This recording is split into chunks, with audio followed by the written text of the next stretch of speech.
और जिसने नहीं मांगा उसका चिंता, उसको क्या सोचना पड़ेगा? उसको सोचना पड़ेगा कि इनके घर में किस चीज की कमी है। वो यदि भागवत भगवान से आपने नहीं मांगा तो भगवान चक्कर में पड़ गए। क्या चक्कर में पड़ गए? अब भगवान को खोजना पड़ेगा, ढूंढना पड़ेगा। हमारे निष्काम भक्त के घर में किस चीज की आवश्यकता है, वो निष्काम भक्त भी नहीं जानता है और भगवान उस चीज को पूरा कर देते हैं। इसलिए भगवान की निष्काम भक्ति करो। और हम जो करते हैं वो बताते हैं, हम भगवान से कभी कुछ भी नहीं मांगते और न मांगने पर हमको भगवान बहुत देते हैं। क्या देते हैं? मस्ती में कथा सुनाते हैं, खूब प्रेम से दूध पी रहे, और क्या चाहिए? बोलो राधे राधे। अब इस समय की कथा तो हम लोग यहीं तक सुनेंगे और कल बहुत जोर शोर के साथ में आगे की कथा। हाँ, सुन लीजिए। कल भैया सुबह बिल्कुल 5 बजे तैयार हो जाना और यज्ञ मंडप में सुबह से हवन होगा और कम से कम 3 घंटे हवन चलेगा।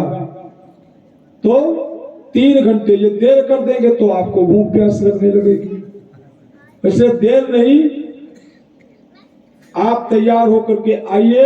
हल्का पूजन तो सब चल ही रहा है और विधिवत रुद्रयाग चल रहा है और विधिवत हवन हो जाए। ठीक है, यज्ञशाला जल रहा है, उसमें कोई कमी नहीं है। आपको पूर्ण रूप में आग मिलेगी और कल भयंकर तरीके से हवन मिलेगा।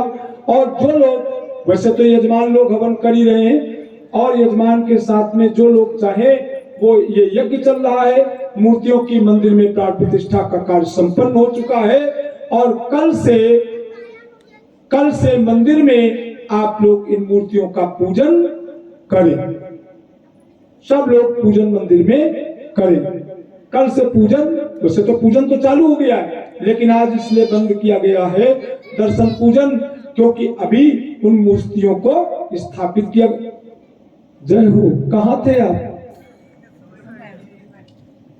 सुन रहे थे पीछे? यहाँ सामने तो नहीं थे? मतलब ये पीछे से सुनते हैं। श्री राधे राधे राधे राधे। हाँ देखो, ये प्रेम से सुनती है और अराजक तत्व कोई आता है उसको भगा के सुनती है। ये भी इसके बहुत बड़े पुण्य हैं। शांत से प्रेम से सुन रही और आज सबसे आगे बैठे सुन रही है, डेली सुनती है। जय हो। ये भाग्यशाली है। इसको अब न जाने इनके परिवार का, ये बुरा मत मानना हमारी बात, ये हमारे शरीर, हमारे घर के ही कुछ लोग सगे संबंधी वासना बनी रहती है और घर में ही आ जाते हैं, पड़ोस में आ जाते हैं। तुम रोटी दो न दो, वही आ जाते हैं और आने के बाद में उनको लगाव है, कुछ भी न देखिए दीजिए तब भी प्रेम करते हैं। ठीक है, और आज इनको भागवत कथा सुनने को मिल रही है। किसी भी जीव को न भगाओ, सबको बिठाओ, सब कुछ सुनवाओ और अपने पितरों को जरूर सुनवाओ। आज आप लोगों के पितर कितना प्रसन्न हो रहे होंगे ये हम बता नहीं सकते। देर से तो काम किया लेकिन समय से किया तो अच्छा किया। हमारे दोनों काम बढ़िया चल रहे। देखिए 2 कलश हमने बनाए, वो वहां कलश जो रखे हैं उसमें भी पूर्ण रूप में जितनी फसल बोई गई सबकी सब चल रही है और जो ये कलश है इस कलश में भी पूरी चल रही। अलग अलग क्यों किया? अलग अलग इसलिए किया, यज्ञशाला की व्यवस्था को अलग किया, व्यासपीठ को भागवत की अलग किया, नहीं तो एक ही से काम चला देते। अलग करके देखा कि दोनों में कौन सा कमजोर आ रहा है, तो जो कि दोनों बराबर चल रहे हैं। इसलिए आप अभिमान बिल्कुल भी न लाना। आपकी व्यवस्था दिन दूने रात चौगुने बढ़ रही है, चकाचक है, लेकिन इस कथा को, इस व्यवस्था को आप बढ़ाते रहना और ऊपर बढ़ जाओगे। यदि नहीं बढ़ाओगे तो आप जानिए। बोलो राधे। ठीक है, ये डीजे मैंने नहीं बंद किया। ये जो लोग कहते हैं कि आचार्य जी ने बारात बंद किया, आचार्य जी ने डीजे बंद किया, न मैंने डीजे बंद किया, न मैंने भांगड़ा बंद किया, न मैंने कुछ बंद किया। ये बंद आपके पूर्वों ने किया। आपके पाप होते आपके पाप होते तो इसमें वो नाचती, नाम नहीं ले ले। आपके पुण्य है इसलिए वो नाच नहीं पाई। बात समझ में आ गई नहीं आई? हम कहीं भी जागरण होता है, जागरण कभी नहीं जाते। तो आप कहोगे कि आचार्य जी आपको देवी जी से एलर्जी है? एलर्जी तो नहीं है, जागरण में नहीं जाते। अभी हमारे दरवाजे पे जागरण हो गया, 1 लाख फूंक दिया श्रीवास्तव जी ने, और हम कहते कथा करवा लो, 20,000 हमसे ले लो, नहीं सुनेंगे। बोलो राधे राधे। और उम्मीद हमसे करें, क्या उम्मीद करें कि हम जागरण में बैठ जाए? जागरण में क्या होता है? जय जय राधे, जागरण चल रहा है। बोलो, अच्छे सिस्टम से चलो। आज एक व्यवस्था बदल गई, सुंदरकांड बहुत हो रहे हैं, जगह जगह पर सुंदरकांड, घर में महिलाएं सुंदरकांड पढ़ रही हैं, और जगह जगह पर बिजनेस हो गया सुंदरकांड।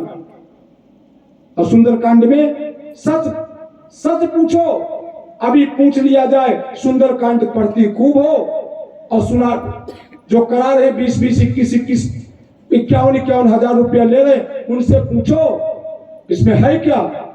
चौपाई पढ़ रहे हो कि इसका कुछ जानते हो? तो जानते कुछ नहीं। एक जगह रामायण चले, अभी हमने सदर में कथा सुनाई, तो सदर में एक लोगों ने बताया महाराज जी रामायण चल रही थी और दशरथ जी का मरण हो रहा था। रामायण चल रही थी, दशरथ जी का मरण हो रहा था, और ढोलक मजीरा करताल खूब झमाझम बज रहे थे मरण पे। बोलो राधे राधे। तो कहा कि ये आज की दशा है, पता ही नहीं कहां का कौन सा प्रसंग है, कौन सी चीज है। यानी दशरथ जी के प्राण छूट रहे हैं, दुख का समय है, और उस समय संगीत बज रहा है सुख का। बोलो राधे राधे। सब जगह के संगीत, सब जगह की व्यवस्था, सब जगह का सिस्टम अलग होता है। बताइए, प्रातः काल उठ करके आज बहुओं को, अपने सासुओं को प्रणाम करना चाहिए कि नहीं करना चाहिए? कितनी करती है जानते हो? सबसे पहले पूजा में आप लोग बताइए, जब पूजा आप लोग करती हैं, पूजा करने में सत्यनारायण भगवान की कथा सुनती हैं, पूजा करती हैं, तो पूजन के बाद सबसे पहले किसके पैर छूती है? किसके? बोलो, इससे ये बात नहीं है। हमेशा पति को प्रणाम करना चाहिए, पहले भगवान को, और भगवान के बाद में पति को। कितनी पत्नियां पति को प्रणाम करती हैं? हमारी समझ में हो सकता है 1-2 करती होने, तो कोई नहीं। आप किसके द्वारा आई हैं? आप पति के द्वारा ही उसमें आई है। पति ही परमेश्वर है। सबसे पहले पति को प्रणाम कीजिए, उसके बाद आगे प्रणाम। पहले पति को प्रणाम करिए। एक जगह हमने सत्यनारायण भगवान की कथा सुना दी, श्रीवास्तव थे, और हमने कहा इधर उधर पहले की हो रही है। हमने कहा सबसे पहले भगवान का प्रणाम कर चुकी हो, सब कुछ हो चुका, कुछ भूल रही हो तुम? तो कहा आचार्य जी भूल तो मैं कुछ नहीं रही हूं। हमने कहा सबके प्रणाम हो गए? कहा हो गए। हमने कहा ये झंडा जैसे जो खड़े इनके प्रणाम हो गए? अब घबरा गई वो एकदम से। हमने कहा पति ही परमेश्वर है, शास्त्र कहता है। आप कथा सत्यनारायण भगवान की क्यों सुन ली मुझसे? हमको भी नरक में डाल ली, तुम तो डूबी जा रही हो। पहले प्रणाम करो, उसके बाद बात करो। जब प्रणाम किया, पति इतना प्रसन्न हुए, वो डिग्री कॉलेज में बाबू है भाई श्रीवास्तव, तो वो इतना प्रसन्न हुए, कहा आचार्य जी आज आपने हमारी पत्नी की बुद्धि शुद्ध की, ये 500 का नोट पैर छुआने के लिए आपकी जेब में। बोलो राधे राधे। कि मेरी पत्नी ने आज मुझको प्रणाम किया, है ना? बात समझ में कि नहीं आई? तो किसी के प्रणाम करो न करो, किसके द्वारा आप घर में हैं? पति के द्वारा। इसलिए पति को प्रणाम पहले करो। करोगी नहीं करोगी आप लोग? अरे बोल, अब देखो आप लोग बोल नहीं रही हो। करोगी नहीं करोगी? करोगी, ठीक। यदि भागवत की बात को मानो तो करो, और हम कोई आपको गलत नहीं बताते। पति को प्रणाम करो, ससुर को प्रणाम करो, सबको प्रणाम करो। प्रणाम करने से क्या होता है?